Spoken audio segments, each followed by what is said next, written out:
Ask مفتی طارق مسعود۔ عبداللہ صاحب گھوٹ کی پاکستان سے پوچھتے ہیں، میں ایک شخص کے ساتھ بطور کمپیوٹر آپریٹر ایک سرکاری دفتر میں پرائیویٹ طور پر کام کرتا ہوں۔ کیونکہ ان کے پاس صرف ایک کمپیوٹر آپریٹر ہے جو کام کا بوجھ نہیں سنبھال سکتا، اس لیے انہوں نے مجھے نوکری پر رکھا ہے۔ آفس میں بہت سے لوگ ہیں جو نہیں جانتے کہ ایم ایس آفس میں انگلش میں لیٹر کیسے ٹائپ کرتے ہیں۔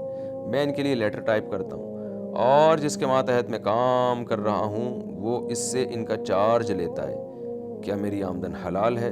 اگر میں جس شخص کے ساتھ کام کر رہا ہوں وہ ایک دستاویز پر دستخط کر کے اس پر مہر لگا کر رشوت لے کہ میری تنخواہ شامل کر دے تو کیا میری آمدن حرام ہوگی؟ میں آپ کے جواب کا انتظار کر رہا ہوں۔ اس کے لیے رشوت لینا جائز نہیں، لیکن آپ کی آمدن حلال ہے کیونکہ آپ جائز سروس دے کے لوگوں سے اس کا معاوضہ لے رہے ہیں۔ اس سے نہیں کام ہو رہا تو آپ اس کے ساتھ تعاون کر کے لے لیتے ہیں، لیکن اس بیس پہ کوئی دوسرے سے رشوت لے کہ مجھے چونکہ آگے کسی سے ٹائپ کروانا ہے تو اس کے پیسے بھی تم دو، یہ ناجائز ہے۔ تو اس کے لیے تو رشوت لینا ناجائز ہوگا، آپ کے لیے اپنا معاوضہ لینا جائز ہوگا۔